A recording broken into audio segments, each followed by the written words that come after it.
반갑습니다. 안건 상정에 앞서 의사진행 발언하겠습니다. 오늘 회의에는 여야 간 합의되지 않은 법안들이 다수 상정되었습니다. 우리 국민의힘은 이런 일방적인 의사진행에 깊은 유감을 표하며 다음과 같은 이유로 해당 법안들에 대한 상정을 절대 동의할 수 없음을 말씀드립니다. 먼저 대통령 제2요구 권한 행사에 관한 특별법은 절차부터 틀린 첫 단추부터 잘못 끼워졌습니다. 동 법안은 헌법이 보장한 대통령의 제2요구권을 제한하는 제정법입니다. 제정안의 목적에도 이 법은 헌법 제53조 제2항에 따른 대통령의 법률안에 대한 제2요구가 공정하고 합헌적으로 행사될 수 있도록 한다라고 명시되어 있습니다. 그러면서 검토 보고서의 관계부처로 법제처와 법무부의 의견을 반영했는데 이러한 성격의 제정안은 운영위원회가 아닌 법사위원회에서 논의되는 것이 타당합니다. 만일 제정안의 국회에서 제2요구 제안 의견서를 송부해야 된다는 조항 때문에 국회 사무처 소관이라고 생각하여 운영위원회에 회부한 것이라면은 제정안에 대한 이해도가 매우 낮거나 다른 의도가 있다고 의심할 수밖에 없습니다. 만일 100번 양보해 운영위에 배정하였다면 응당 주무부처라고 하는 대통령실의 의견을 검토 보고서에 반영해야 하는 거 아닙니까? 그러나 대통령실의 의견은 그 어디에도 반영되어 있지 않습니다. 헌법은 대통령에게 제2요구권을 부여하면서 제2요구 사유에 대한 제한을 규정하고 있지 않으며 법률에 위임하는 규정도 별도로 두지 않고 있습니다. 그러나 동법안은 헌법상 보장된 대통령의 권한을 법률로서 침해하기 때문에 권력 분리 원칙에 심각하게 위배됩니다. 탄핵 소추안 발의 시 소추 대상자의 사직 해임을 제한하는 국회법 역시 마찬가지입니다. 그동안의 탄핵 과정에서 알 수 있듯이 반년 이상 소요되는 심리 기간 동안의 업무 공백 장기화로 국정운영과 행정부의 공백 및 난맥상 발생과 더불어 법안심의, 예결산심의 등 입법부의 국회의 업무 진행에 있어서도 심대한 문제점이 발생할 수밖에 없습니다. 또한 현재 제출된 법안들은 발의 정적수 설정 효력의 발생 시점 등에 대해서 명확히 검토되지 못한 채로 제출되어 그 실효성이 미비한 상태입니다. 허위 진술에 대한 경고, 징계 요구와 임명권자에 대한 해임 건의를 규정한 국회법, 국회 증언감조법도 큰 문제점을 안고 있습니다. 시간 좀 더 주십시오. 국회 증언감정법에 따르면 동법에 따른 죄의 형태를 불출석, 국회 모욕, 위증 등 3개로 명시하고 있는데 이 중 위증만 취사 선택하여 고발 없이 공소 제기를 할 수 있도록 하는 것은 매우 편파적입니다. 또한 국무위원회 해임 건의는 헌법 규정으로 현행 국회법에도 해임 건의안에 대한 절차만 규정되어 있습니다. 그런데 허위 진술 여부 및 경중을 자의적으로 판단해 위원회의 의결을 거쳐 대통령에게 해임을 건의할 수 있도록 하면 다수당이 원하는 사람을 골라 해임을 건의할 수 있게 되어 정쟁 요소로 활용될 여지가 매우 큽니다. 이처럼 형식과 원칙에도 맞지 않고 위헌적이고 편파적인 요소가 가득한 제정안과 개정안들을 여야 협의 없이 일방 상정한 것에 대해 매우 깊은 유감을 표합니다.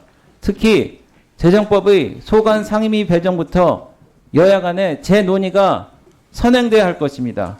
저희는 이에 응할 수 없음을 다시 한번 강력하게 말씀드립니다.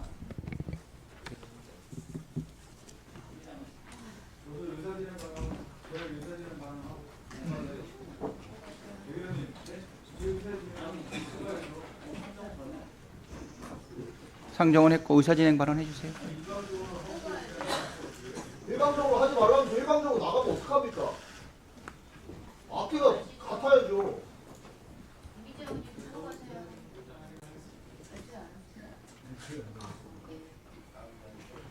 간단히 예. 우리 국힘당의 배준영 수석이 여러 가지 얘기를 했는데요. 국회 이제 운영위가 어떻게 운영해 왔는지에 대한 관례들이 있습니다. 그 관례를 따랐고요. 또 하나는 그 관례의 협의를 통해서 배준영 수석과 국회 운영위를 어떻게 운영할 것인지에 대해서 전체적으로 간사 간에 합의한 내용이 있습니다. 그게 뭐냐면 법안을 상정하는 경우에는 숙려 기간을 고려해서 일괄 상정한다라고 돼 있습니다. 그러니까 국회의 오랫동안 전통 관례상 숙려 기간이 지나면 법안에 대해서는 일괄 상정하는 것으로 돼 있고요.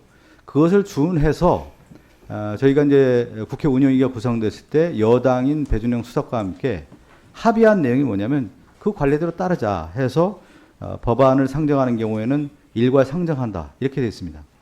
그렇지만 지난번에 저희가 이제 국회 운영위가 열렸을 때 여당 간사가 몇 가지 법안에 대해서 좀 상정을 해주지 안 했으면 좋겠다라고 하는 부분에 대해서 저희들이 좀 수용해줬고 다음번에는 상정합시다 이렇게 또 합의가 됐던 것이죠. 그래서 오늘 운영위가 열려서 자연스럽게 나머지 법안 지난번에 올리지 못했던 법안에 대해서 일괄 상정하는 것이 국회 관례고 또 배준영 수석과 저희가 여야 간의 충분한 수기와 합의를 통해서 이뤘다. 그런데 이제 일방적으로 법안에 대한 내용에 대한 관련된 부분에 대해서 부정을 하면서 이 상정 자체가 잘못됐다고 얘기하는 것은 언어 도단이라는 말씀 좀 드리겠고요. 뭐 여러 가지 법안을 얘기하는데 보통 일괄 상정된 법안은 그 소위로 넘어갑니다. 운영 개선 소위에서 저뿐만 아니라 그 여당인 배준영 수석 또 여당의 의원들과 함께 충분한 논의를 통해서 이 법에 대한 타당성을 논의하는 자리가 있기 때문에 그동안 국회 운영위원회에서는 운영 개선 소위에서 일괄 상정한 법안들을 논의해왔다 이렇게 보시면 되겠고요. 간단히 그 법안 관련된 장황하게 좀 말씀드리는데 대통령의 제2요구 권한 행사에 관한 법률안 같은 경우는 그동안에 대통령과 관련된 제2요구권 그러니까 자신과 자신의 가족과 관련된 부분에 대해서는 누가 대통령이 제2요구권 거부권을 행사했습니까? 이 부분 그러니까 견지와 균형의 원리에 맞지 않은 것이죠. 대통령 자신과 관련된 부분이라든가 가족과 관련된 부분에 대해서 제2요구권 거부권을 행사하는 것은 오히려 민주주의 원칙에 맞지 않기 때문에 이걸 규칙 법률을 좀 개정해야 된다는 목소리가 많았기 때문에 그런 법률이 올라왔다는 말씀드리고 국회에서의 증언 감정과 관련된 법률안도 마찬가지입니다.